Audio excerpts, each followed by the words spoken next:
Hello, hello. Hope everyone's doing okay today. Cherie is getting us all set up to stream. Cherie, when you get a chance, if you could bring Shane in. So it won't let me do it because you're the host.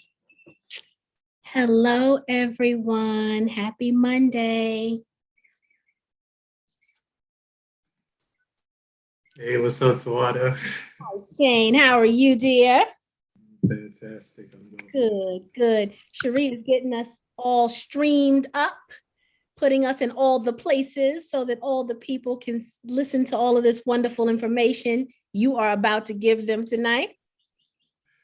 So excited to have you. You guys are in for a treat. I'm excited to be here. I'm excited to be here. Appreciate the invite. I am glad. I'm telling the family, I'm putting the seal of approval on this one tonight. This is Shane's the real deal. So get your pen and paper out because he's going to be giving some really, really good tips and foundational information, which is why I love what he does, because he really thinks about longevity in wealth building and gives you those really foundational concepts. So get your pen and paper ready. Hey, Cherie. Hello, Hey, what's up, everybody. Cherie? Hello. Yeah. How's everyone doing today?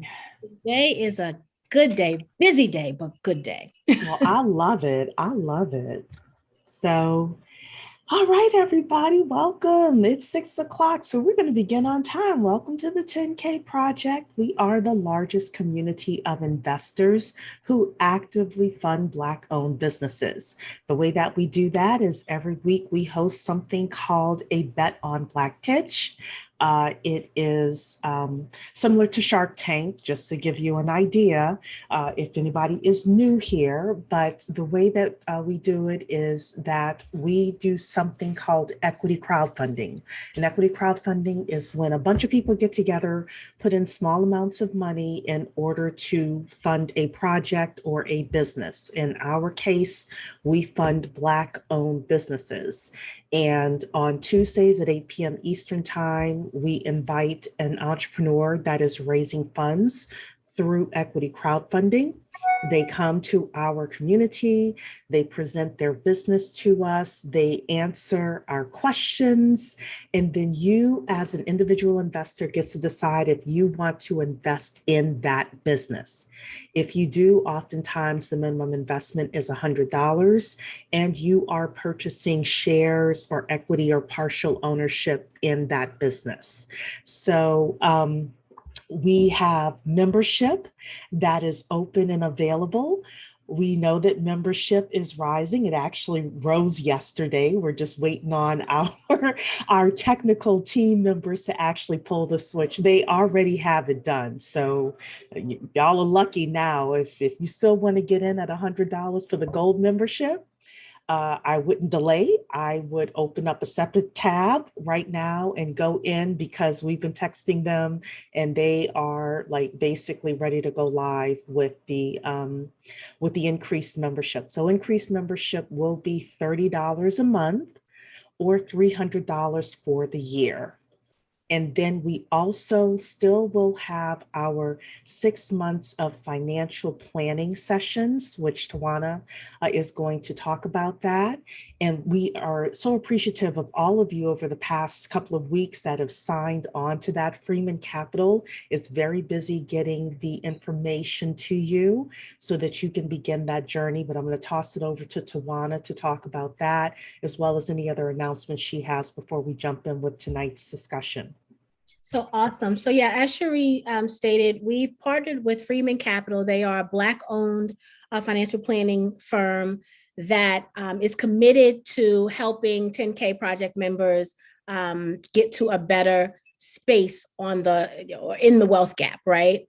And so they have graciously offered us 6 months of financial planning. We know that a 6-month financial planning session can be as high as $4,000, $5,000, $6,000 for 6 months worth.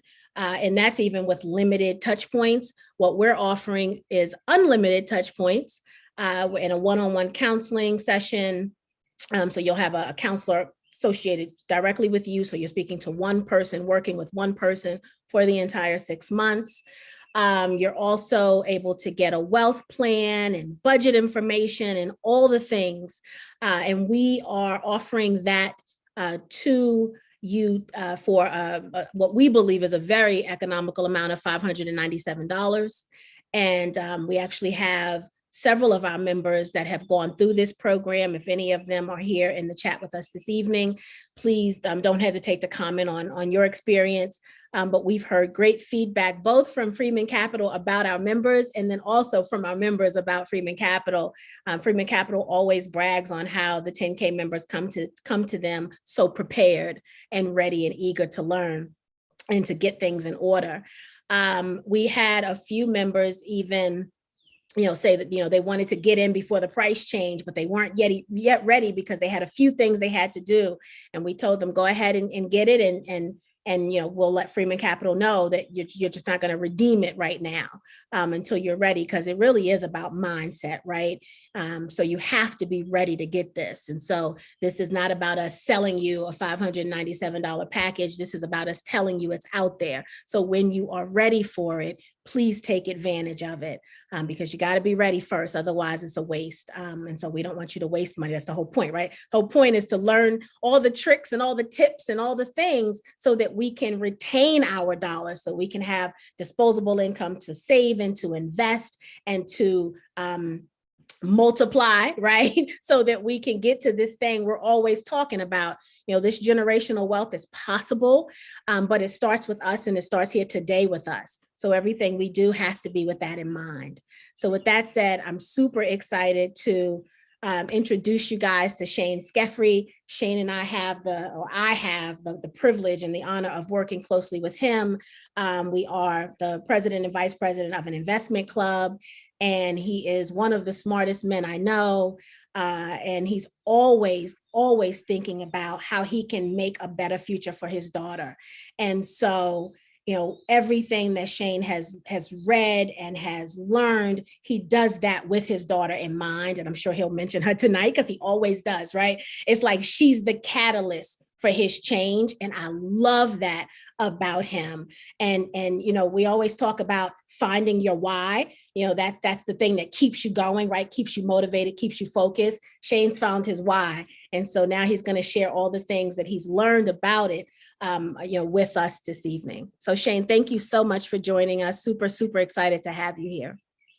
Thank you so much for that wonderful introduction to all. I don't know about the smartest person, because I say that about you. No, but I appreciate that. And I want to say thank you, Cherie, as well, for having me on. And I hope I could add value to the members and the community as a whole. So just to give you guys some background about myself, I'm an immigrant. I was born in Jamaica, West Indies.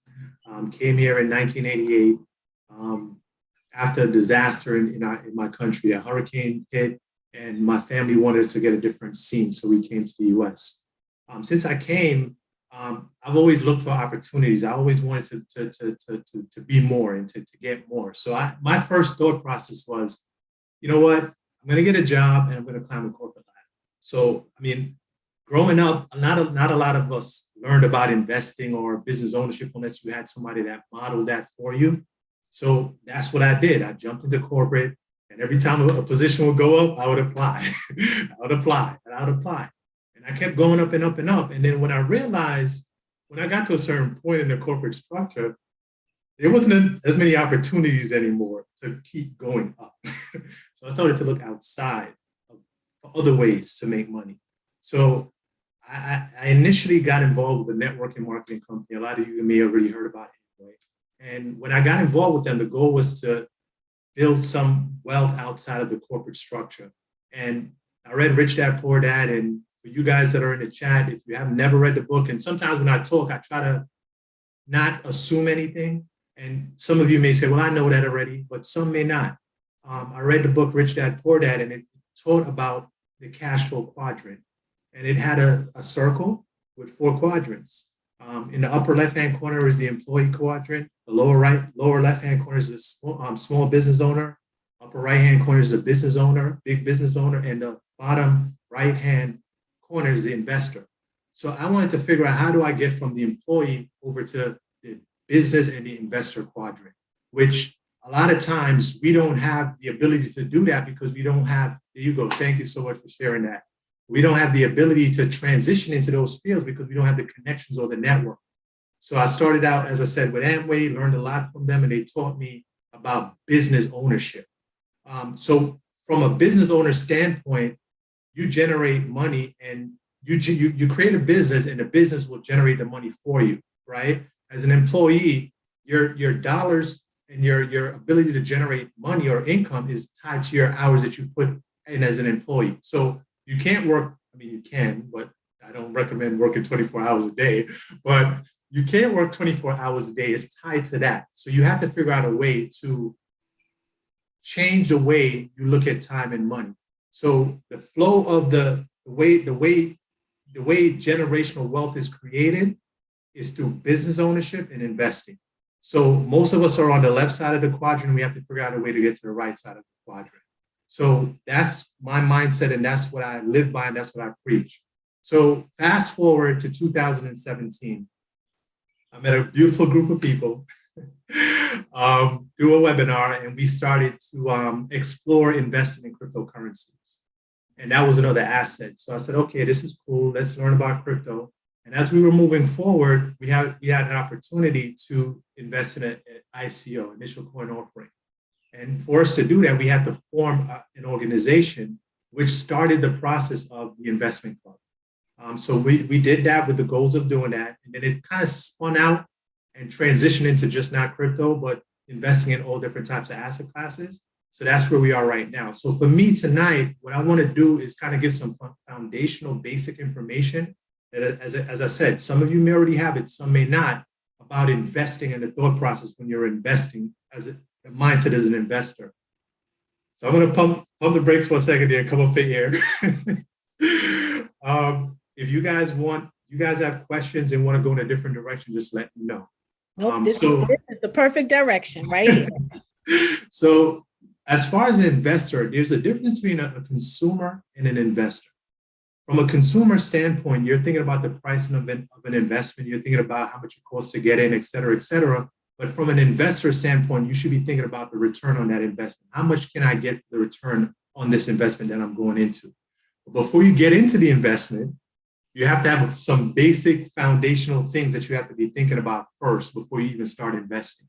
Like, number one, what is your time horizon? What's like, some people may be, I don't want to use age because it's not about age, but for lack of a better term, let's say you're closer to retirement. So if you're closer to retirement, you may be thinking differently than someone that just got into to their job or their profession, and they have a large income and they're building wealth or they're creating income. So they're not thinking the way you're thinking. So they're different, they're two different thought processes. So the time horizon is one you have to think about. And I made a quick note: your investment goals. What are your goals as an investor? What is your risk tolerance? Are you sophisticated? Do you have background knowledge, or do you have to pay for that information from someone else? Because I'm a big proponent of that as well. We don't know, we can't know everything, and we don't know everything, but you can pull from resources from people that already went down the road. It's called mentorship, which is a big part of being successful. And then also the investable capital that you have. So the first step you're going to do is gather all of your financials, your bank accounts, your investment portfolios, all the dollars that you have, everything that you have. Get a picture of where you are, because first you got to know where you are before you know where you want to go. And some of us jump into this to start investing. I want to do this, but slow down, because you could just start throwing money at an investment, but you don't even understand why you're investing, right? So that's the first step. Then the second step, after you have those types of things checked off, you want to figure out what type of an investor are you? What's your investor DNA? Which is what we just kind of talked about. So there's quizzes, there's things online that you could take that can kind of give you a direction of what type of an investor are you. And then after you know that, then you can figure out how to allocate your resources. For me, I'm a student, and some of you know this person, some may not, but I'm a student of Mark Moss. I actually had a conversation with him last week, a one-on-one conversation just about, mindset and thought process. And pretty much what he said is that a lot of people, and I made a note, are good at creating wealth. They can make a lot of money. See the rappers with the money phones to their ears? You can make a lot of money. And they could do that. They don't know that money holds held to their phone. They're giving it right back to the teller. Right. Don't sit there and tell that tale, Shane. There you go. Right. So they have all that, but they don't know that's not wealth. That's just generating fiat currency. So now you have the ability to generate it, and then you accumulate wealth. You accumulate it through your life and processes. But the last thing you want to do is protect the wealth. And a lot of people don't understand that. You could do all of that, but a lot of these NFL players, NBA players, they leave the NBA, the NFL, and they end up being broke because they don't understand that creating it is just the first part of it. There's multiple steps in that process. So with that said, I follow a strategy, and everyone is going to have a different strategy. This is not investment advice. I'll tell you what to do, but just understand you have to have a strategy going into your investment. So I am a student of the 4-pillar blueprint strategy. And what that is, it's like the circle that we just showed that Cherie brought up and showed that it was a circle with 4 quadrants. This is a circle with 4 quadrants, but it's a different type of quadrant. So you have growth pillar. Now I'm going to touch on what each of them mean. You have the cash flow pillar or income generating pillar. You have the cash pillar, and then you have the chaos hedge or insurance pillar. So that's a circle, and in each of them, if you want to divide it like a pie, let's say each is 25%, just as an example. Now, depending on what your investor DNA is and what type of investor you are, when you take the quizzes or it'll break down, if you're an aggressive investor, how much you should be allocating to your growth pillar. If you're conservative, how much you should be allocating. So it gives you a profile so you know where to put your money. So that's a baseline of getting started. So once you know that, you can start investing your dollars. And then once you invest your dollars, the next thing that you have to think about is, okay, now that I have this set up, growth, cash flow, cash, and chaos hedge, on a regular basis, let's say quarterly or yearly, you have to rebalance your portfolio. You have to keep track of it because it's not static. It's not just set it and forget it for the rest of your life. Well, some things you could set and forget, like Bitcoin, but that's a whole nother conversation. But, well, for me, not for everyone. Everyone has a different goal. So let me not just assume. But yeah, you're going to rebalance. So what happens is that, just think about it from a simple standpoint. Let's say that you're conservative. If you're conservative, you may invest for cash flow. So you may have more percentages in the cash flow pillar, and your investment dollars are going into, let's say, businesses, let's say dividend paying stocks, things that cash flow. So you're not focused on growth stocks or things that you have to wait 10 years to get your money back out. You're focused on that. So for you, that will be your target. So based on the percentage that's in that pillar, when you're rebalancing, let's say every quarter or every year, you check that amount to see if it's out of balance or not. Now, if it's out of balance, let's say you wanted to say, I'm going to invest, I want it to be 50% of my portfolio is going to be in that asset, in that allocation. If it goes over 50% and it ends up being 70% at the end of the year, you have to now rebalance your portfolio and move some of those dollars into another pillar, so that way you can stay on track. And that's very important, because if you don't do that, you can end up hurting yourself, because you may see, like crypto in 2017, a lot of us were involved in, we saw all these things skyrocketing all the way to the sky. But how many of us took profits or had a strategy that said, take some of it out? You get to rebalance it. And that's the missing link and the missing piece for most of well, it was for me. I'm just going to be honest. So when I learned that, I was very, happy about that. Now, within the allocations that you have, you also have to diversify. So you have asset allocation, which is picking the different sections: growth, cash flow, chaos hedge, and cash. So you have those, but within those specific allocations, you also have to diversify within. So let's just say, for example, cash flow. If you're wanting to invest in real estate, maybe you buy 4 families, maybe you buy some 1 families in the Midwest, maybe you buy some property in another country. So you're also diversifying within the allocation. So what happens is that when you're thinking about investing, never think about investing from a standpoint of dollars. Think about it from a standpoint of percentages. So you don't tell me, don't say, nobody on this, no one say, I don't have enough money to invest. That's not true. You do. Even if it's $50 a month, even if it's $20 a month, you have that amount, but you have to build a discipline and you have to build a strategy of how to do that now. So when you have $1 million and you have all this money to invest, you already have a plan and you have a process of how you're going to do that. Because if you don't start now, then when are you going to start? So the time is now as far as getting started. So I'm going to pump the brakes for a second. I'm just going to pause.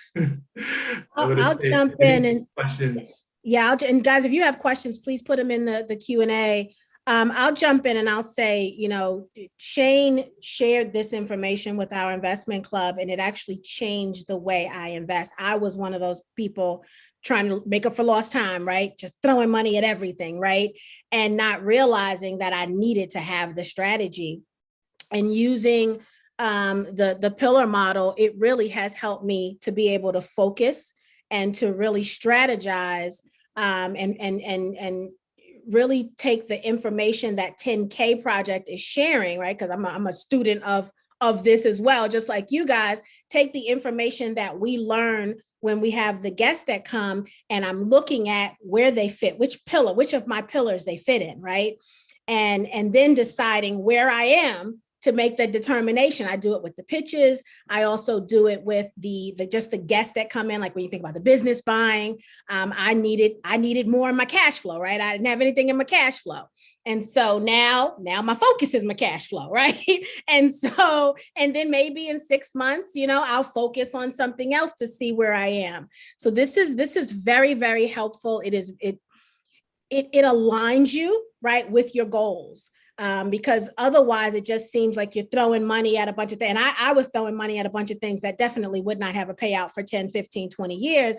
So I wouldn't have even been able to really enjoy the wealth from that, right? And so I really had to recalibrate and say, what am I trying to do? What are my goals?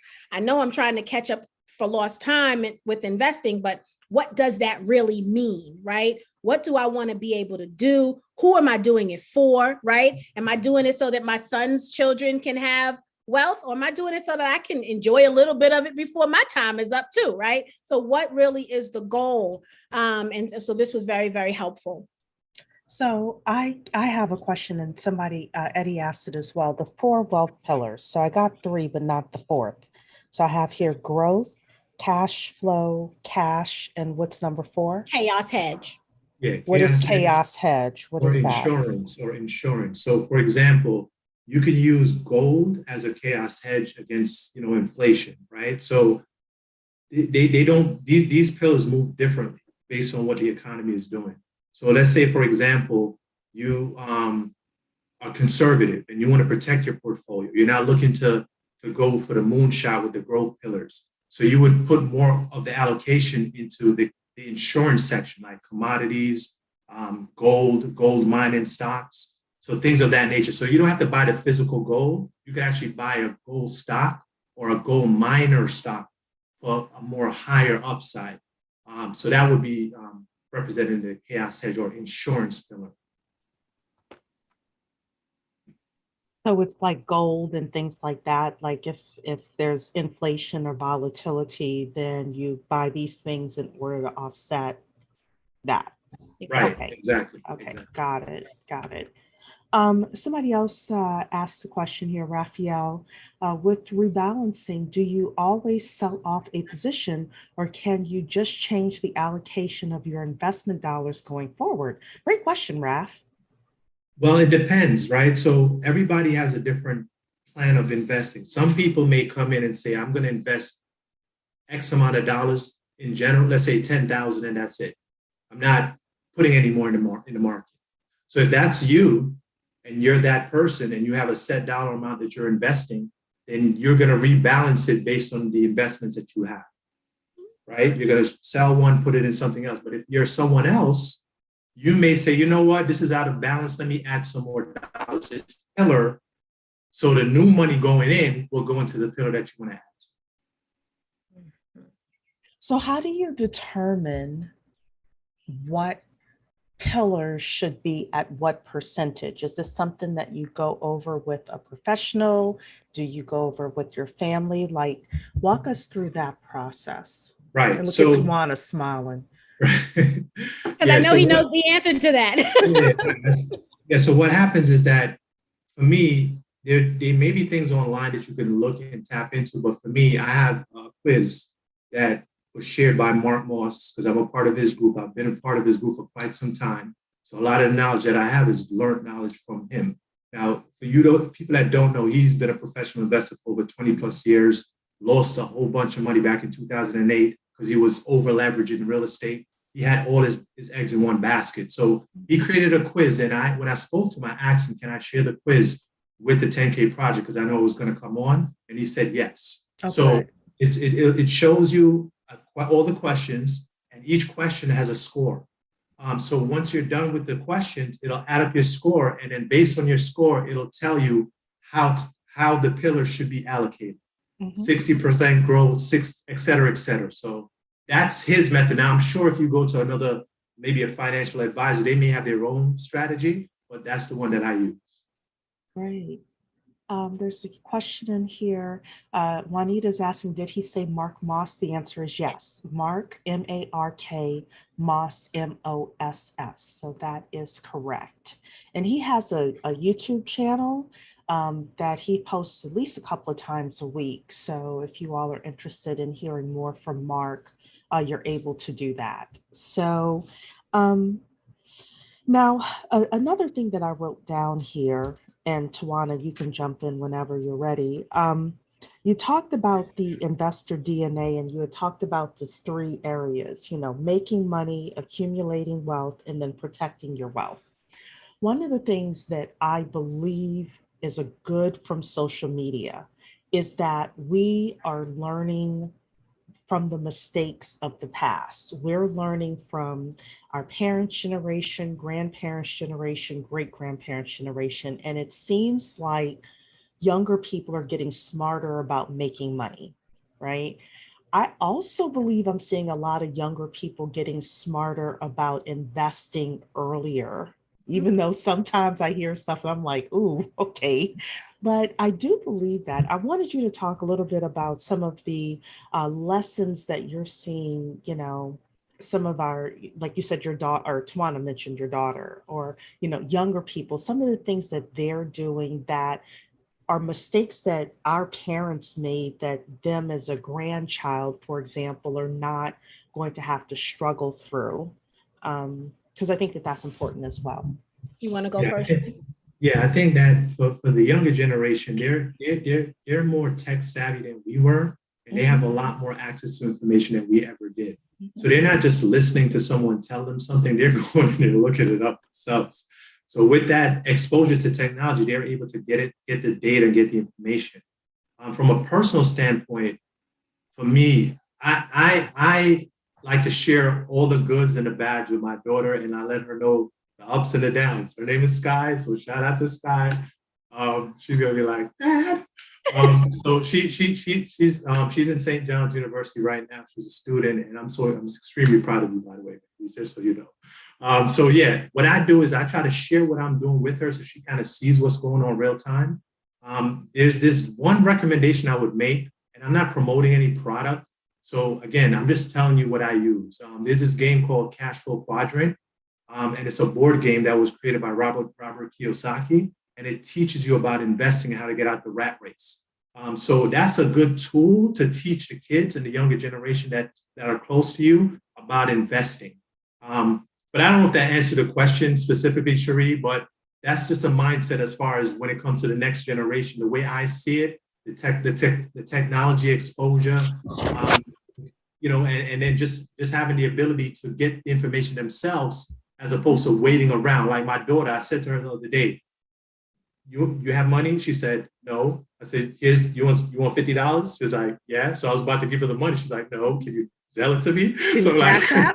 Oh, I thought you were going to say Cash App. Once Yeah. electronic, right? Yeah. She can't do anything with that cash, right? right. Right. Because So everything she's gonna do is now electronic. Now you've there given you her a go. burden. She got to go to the bank, deposit it. Yeah. Right. So that's pretty much it. And yeah, so the game is cash flow quadrant. And Robert Kiyosaki, the guy that wrote Rich Dad Poor Dad, he created the game. It's a very, very valuable game. And it'll really teach them now how they should be thinking when they start getting paid. And if they want to build a future, which, for us, to be honest with you, I'm excited about this because for me, it's never about one person.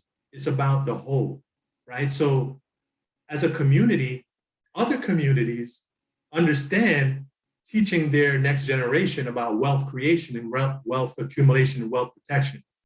All their businesses, the dollars flow through them back and forth, and it stays in that community. But our community, we're getting better at that with the 10K project, with Biggie, with things like that, where we're learning how to, through group economics, create generational wealth. So I'm excited about the future for us. Yeah. And I'll just add what one of the or a couple of things I think the young people do differently is, for one, they don't live by that rule of, get a job, climb the corporate ladder, stay there for 30 years and retire. They don't live by that. And I thank God that they don't live by that, because it probably wasn't something that did many of us any good, right?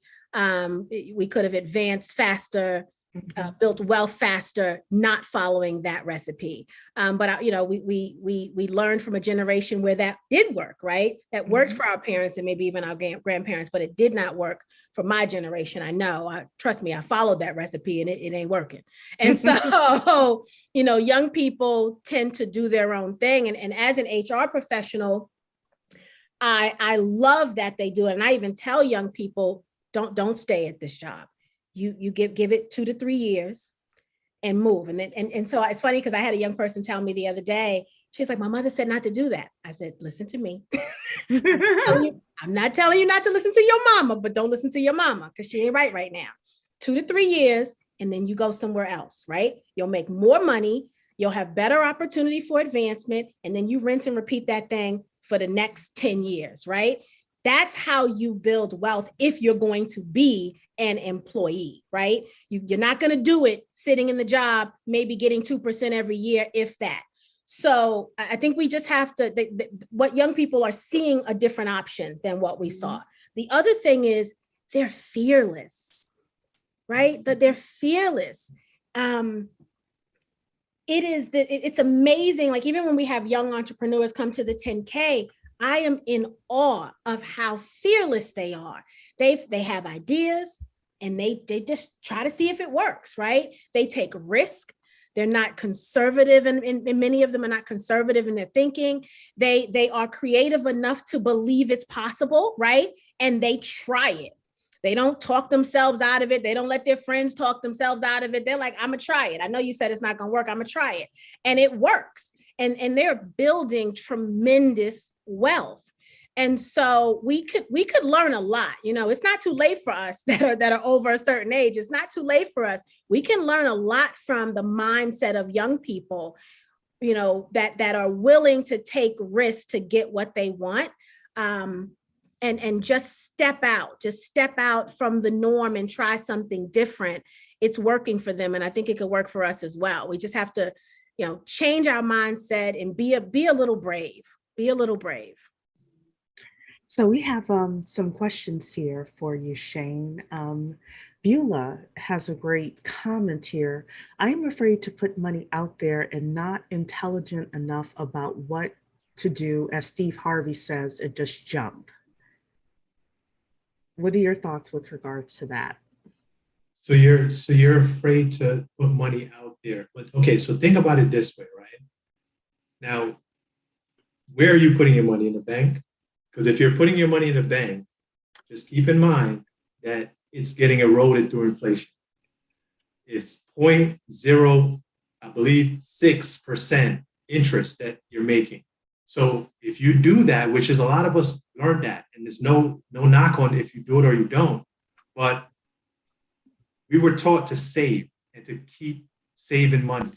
For me, you have to be able to get out of your own mind, because the first part of investing, before we even get into the DNA, actually, is mindset, right? Is the mindset and things that we learn that we have to figure out how to change that thought process, or have a paradigm shift about what we learn. We learn a penny saved is a penny earned.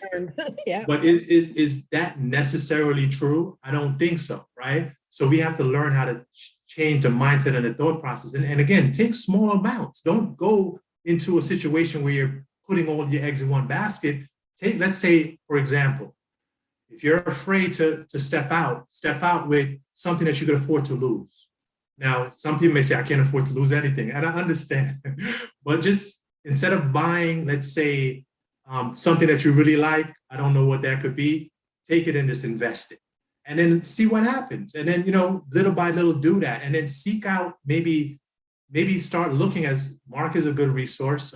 Maybe look for people that have the knowledge that could kind of guide you. But it really is not that difficult, to be honest with you, because sometimes what I learned, he said that a lot of times the people that are charging you a lot of money for certain things, they're doing that because you don't know, right? So think about it this way. There's inflation and there's economic growth. There's two things that move assets. Those are the only two things. So when inflation goes up, then the economy, the assets will move with inflation. The GDP goes down, it will go down. So it's two basic levers. So for me, I'm always looking to say, okay, the wealthy people are putting money into assets because they know that some of these assets, they grow with inflation. You look at a house necessarily doesn't go up in price per se from a perspective of dollars and cents. It seems that way, but it's actually growing with inflation. The purchasing power of your dollar is changing as the asset price goes up. So it's about, they'll put their money, let's say you put your money in the bank, 10,000 in the bank, and you hold it for 10 years. Whatever that percentage is that the bank gives you after 10 years, that's what you got. But if you put that 10,000 and you invest in a house and you hold it in that asset, then it will grow with inflation. Now, some people may say, well, a house is not an asset because it's taking money out your pocket. I understand all that. I'm just giving the example of appreciation.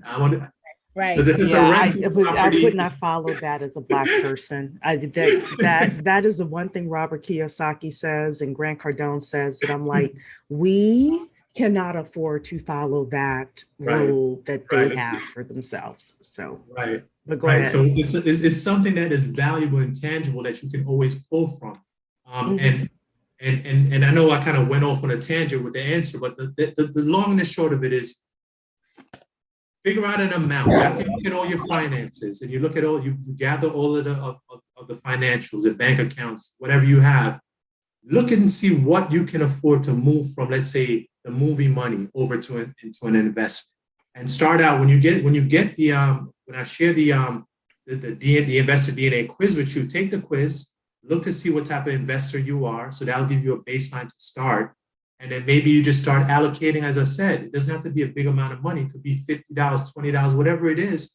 Just split it up in percentages and then watch it. And as you get more comfortable, you start adding more money in through a concept called dollar cost averaging into the investment. So Beulah's saying my money is in the bank. So I will say as well that this is going to sound weird, but don't panic either if you invest in, let's say, a share, a stock, you buy it at $20 and it goes down to $19.80. I noticed with my mother, like, she panics, right?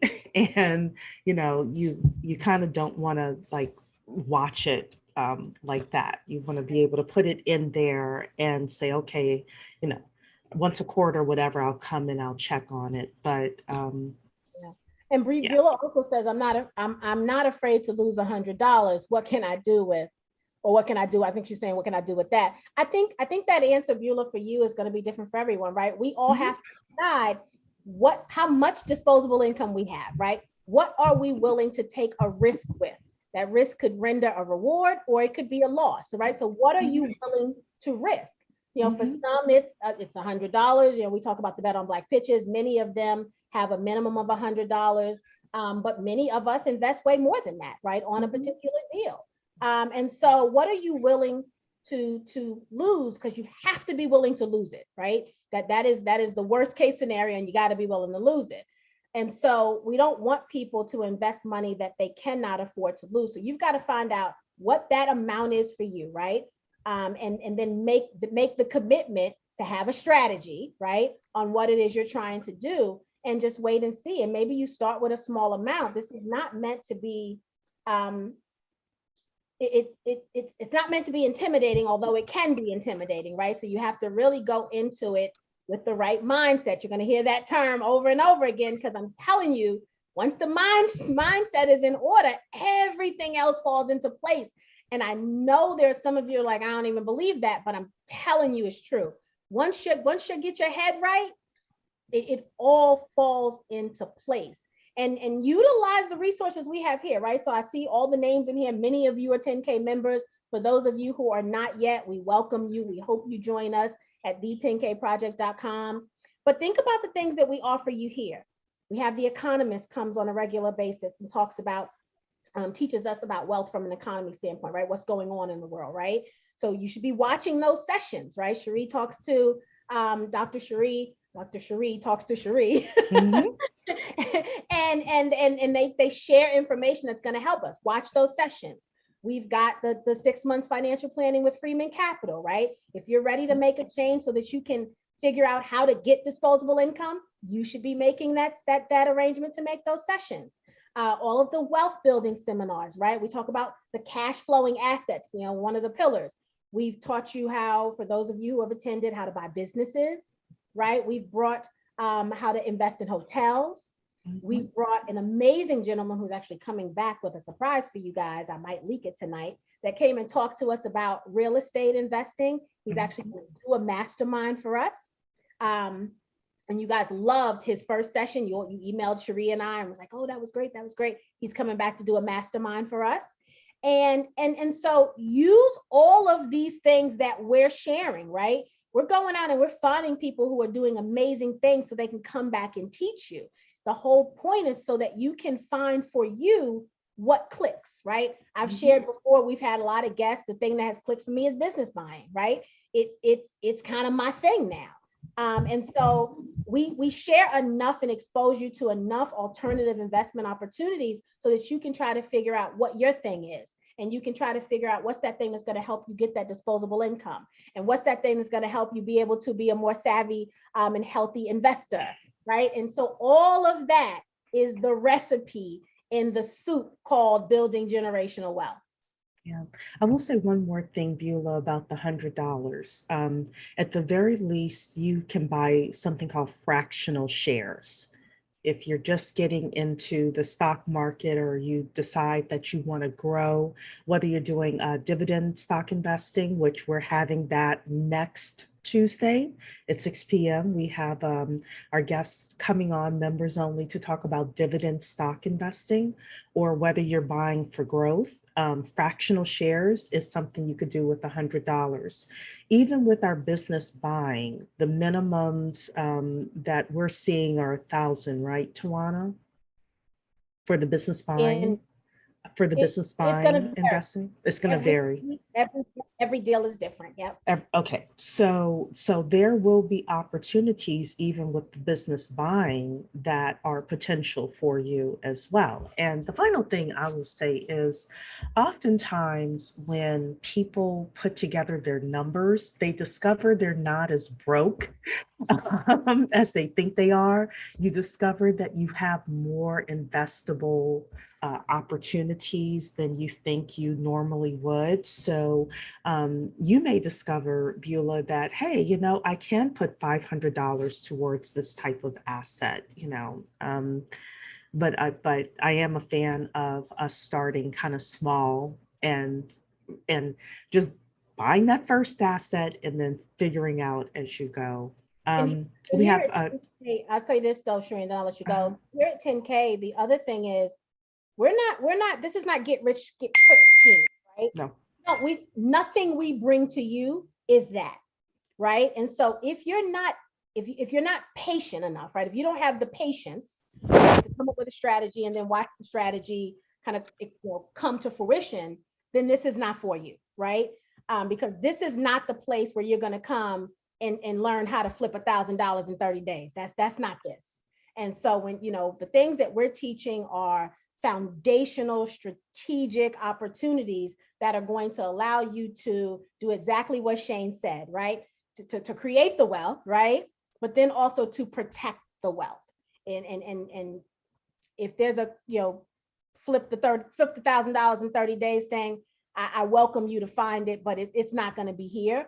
And so if you're looking for that, then this is not the place to land. Don't waste your 10K membership on us, because we're not going to show you that. And I don't want you wasting money on us if you flip, right? If you're looking for foundational education that has longevity, right?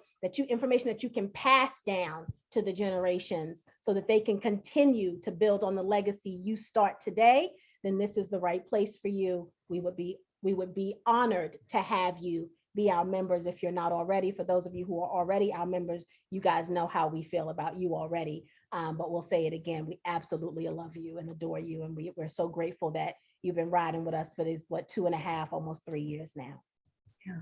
So Wade has a question in here, a couple of questions actually. What is the ideal location from which to resource your quadrant model percentages? For instance, available cash, static assets, or free will contributions? Also, is there value in reprioritizing financial positions through retention/release of certain assets to make or to bolster investment strength? Let's see if I can wrap my head around what he's asking.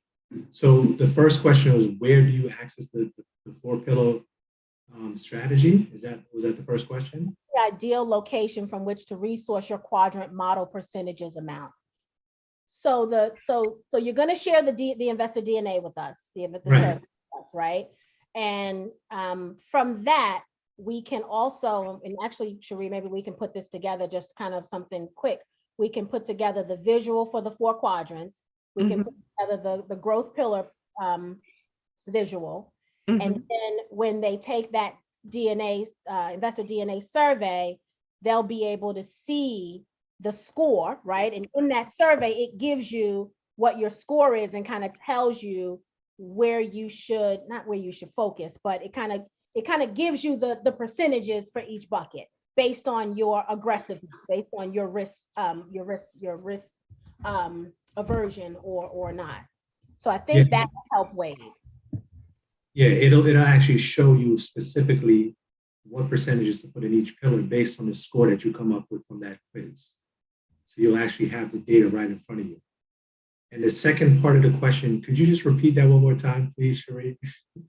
Sure. Is there value in reprioritizing your financial position through retention or release of certain assets to bolster investment strength? It sounds like you're saying, is it just, this is a rebalance? And it sounds like you're saying, is it, yeah, the answer is yes. Sometimes, right? Is it okay when you're reprioritizing, is it okay sometimes to let something go or to retain certain things? Yeah, based on your percentages, you'll see what specific pillar is out of balance. And if the pillar is out of balance, for you to get it in balance, you may need to sell some of those assets and put it into another asset class to get that back to where it needs to be as far as the total balancing of that portfolio. So, I mean, yeah. I wanted to kind of, before we get to the next question, I wanted to go back to the question for the individual that said they have money in the bank. If you are going to keep the money in the bank, there are some banks that pay higher, I guess, interest than others. Not a lot, but it's, let's say, 0.06% versus 0.5%. I mean, slightly different, but like online banks. And I'm not a promoter of any specific bank, but like the Barclays, PNC, Marcus, go online, look at those. And if it makes sense and you want to do that, because if you're going to hold your cash, because I hold cash to get into other opportunities when they come up so that I have some gunpowder in the keg. But if I'm going to hold the cash, I want to hold it somewhere where it may have a little higher yield. Okay. Chris has a question here. What do you think of crypto trading platforms? Okay, so I'm a big crypto person. I love Bitcoin. Actually, I love Bitcoin a lot. And the reason why I love Bitcoin a lot, and I'll get into the platforms. I love Bitcoin a lot because it allows us to get access to a technology, because I look at it from that standpoint, that is revolutionary. And for us to get in at this level, even though it may be quote unquote high in price for some, it's going to get higher and it's going to keep growing. It's been the best performing asset for the last 10 plus years, outperformed all the assets. So as far as the exchanges are concerned, there are a bunch of exchanges that are reputable. But once you buy the crypto, I would take it off of the exchange. And I would keep it in a ledger or a treasure or a wallet to keep it secure. It's your own bank. So with great power comes great responsibility. So you have responsibility to protect that, put it in a safe, make sure that you know your keys and you don't lose it. But I wouldn't keep them on the exchange. But I don't have a problem with exchanges per se. I don't want to start mentioning exchanges, but if you go to CoinMarketCap, there's a website called CoinMarketCap. And if you click on any one of those crypto assets, it'll take you to the breakdown of the asset. If you scroll down on CoinMarketCap, it'll tell you, I believe it says market, it's a market link. You click it and it'll give you every single exchange that you could get that asset or that crypto on. Yeah, and I won't endorse a platform either. I will say this. Well, the only platform I will endorse is Crypto Blockchain Plug for buying your Bitcoin, Naja Roberts. I will endorse that one. But I will not endorse any of the others. What I will say, however, is, be mindful that some of these exchanges are foreign exchanges. So they operate based on the laws in their country, not ours. And so you've got to decide what that information means for you, right? For some, it means I'd rather invest in a US platform because at least they're under the regulation of the SEC, right? So they have less of a chance to rip me off. But the con to that is they're probably reporting to the SEC, right? Everything that you do. So there's a pro and con to everything. The pro to the foreign exchanges is they're not reporting to the SEC, but then the con is they can close tomorrow and you've got no recourse. That has happened. It has happened to me. And so, and then all the things that you may have that's on there, they just go. So you've got to decide that and pick the right one, but do your research when you're picking these exchanges. Make sure you are picking some that are reputable, right? Don't, they ask for what's called KYC. It's know your customer, where they're asking for your social security number. They're getting a copy of your front and back of your driver's license. They collect enough information that someone can steal your identity. So you want to be very, very sure that what you're doing and where you're doing it is reputable, because it can cause more harm than good. And the other thing I'll say about crypto, and then we'll move on, is never, ever, ever, ever, ever give anybody your personal key. Never, ever, ever, ever, ever. Not your mama, not your sister, not your brother. Nobody gets the key, right? Now, you might want to tell them where the key's going to be hidden in the event you die, but don't just give anybody your key. That's your personal private keys. Do not give them. And in my opinion also, if you don't have your keys and you're buying your crypto somewhere that doesn't give you the keys, there's a rule, not your keys, not your crypto.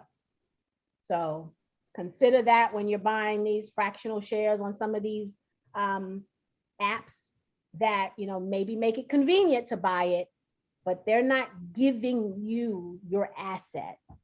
That matters to me.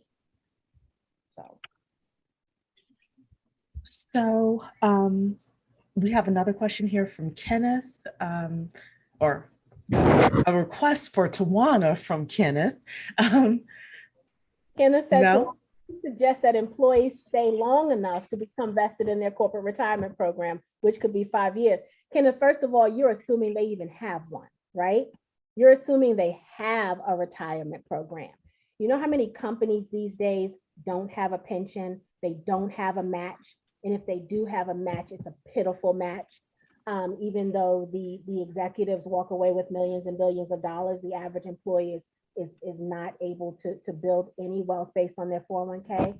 So I understand what you're saying, but in 5 years' time, they could have had, I don't know, triple, right? The increase in salary and then some. Sometimes they get, they position themselves, well, they could go into 5-figure bonuses. I'll just say this. We have to look at all of the offerings these days, right? We have to consider all of the options these days and make a determination. I don't think there's one size that fits all in any situation. I work for a company that for years didn't offer a match at all. And then when they did, it was like, what was it? It was something ridiculous. It was like 2 cents for every 10. It was like something ridiculous. It was so ridiculous that it was like, come on, y'all. So I'm not going to tell young people that. I'm going to tell them that they need to be brave, and now's the time to take risk and to live. That's what I'm going to tell them, because I know that that's the advice that's going to help them far exceed where many of us that have been 30, 40 years in a non-pension corporate job. I want to talk about you pension people. Y'all got it made.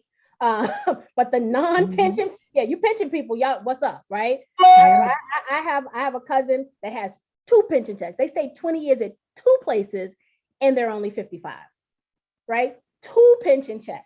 So big up. And some people, you can't even depend on that, because some of these pensions are going bust. Go under. That's right.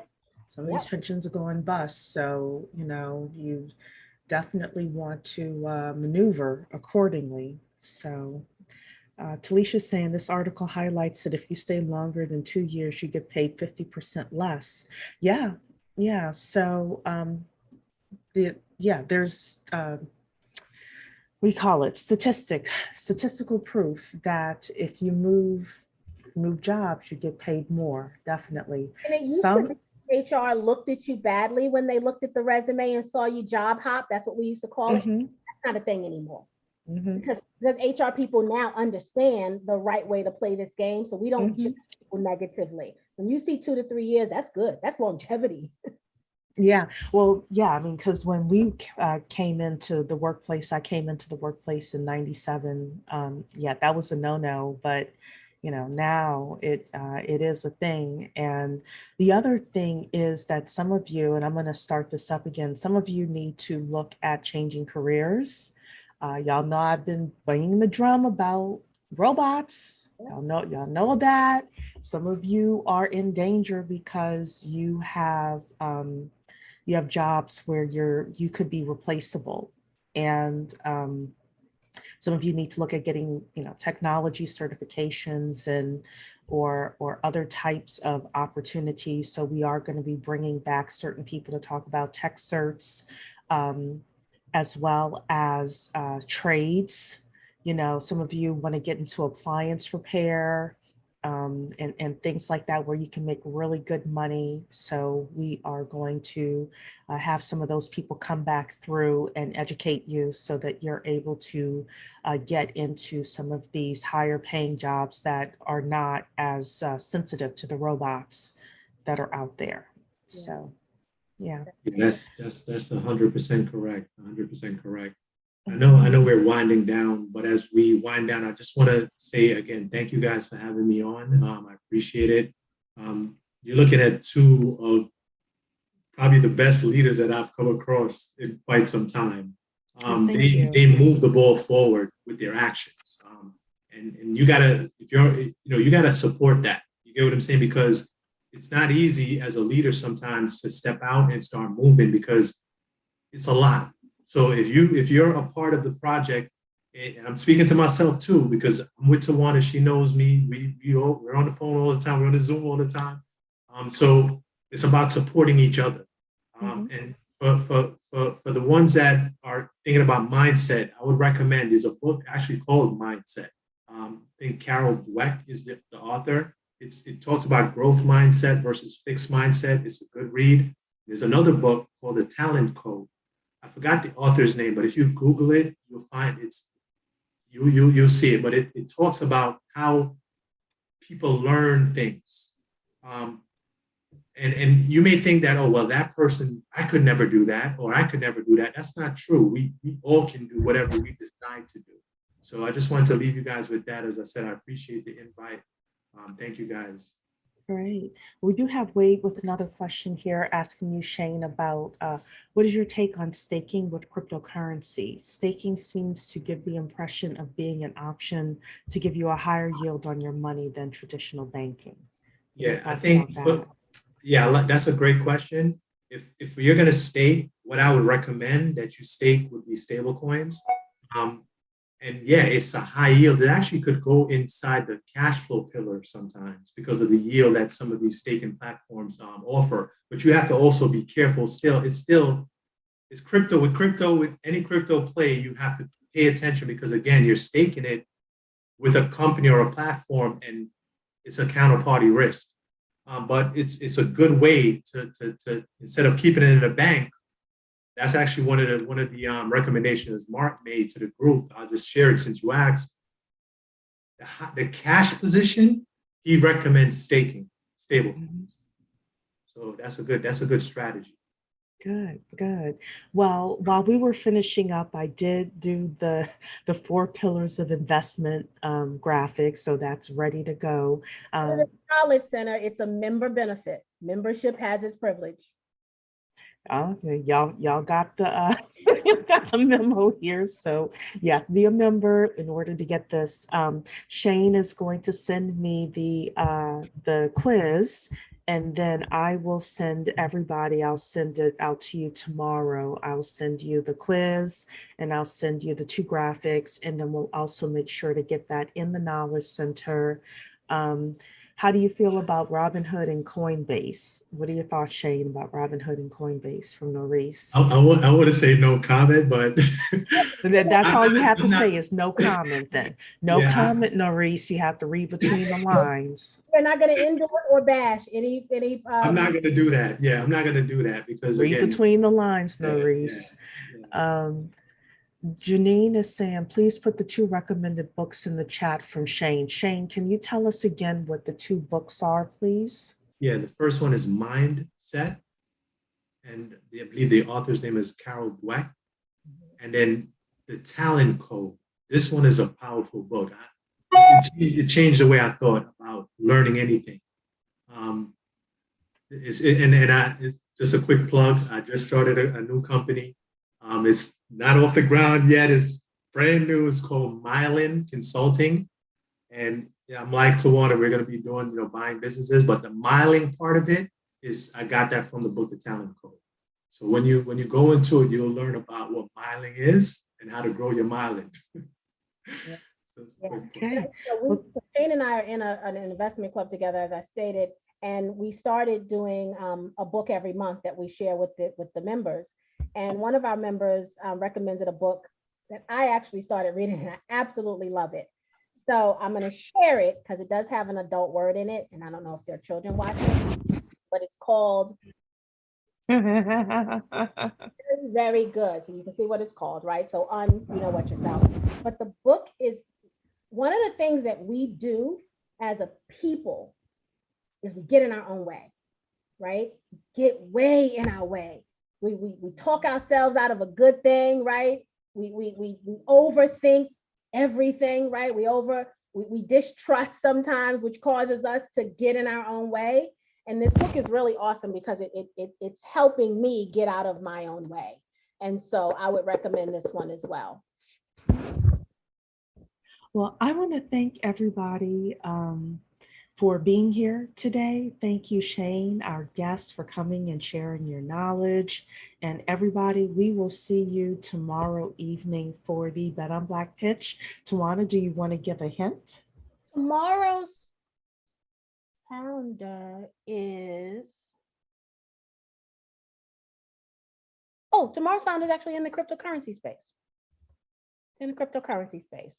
Fantastic. They have a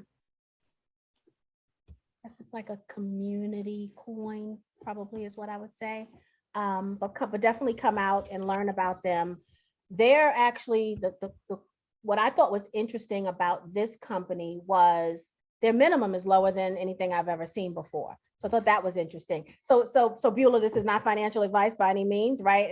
And Beulah, I think you're a member. I think you're a paid member. You might be interested because this could be an affordable amount to risk based on what this company's minimum is. So if you wanted to get into something, really inexpensive, this could be something you may be interested. So come and just listen to what they have to say, because it is a lower minimum than anything we've had before on our Bet on Black pitches. Yeah, and Beulah is a member. So, all right, everybody. God bless you. We'll see you tomorrow. Have a great day. Thank you, Shane. Good night. Thank you, guys. Bye-bye. All right, bye. Everyone, D10K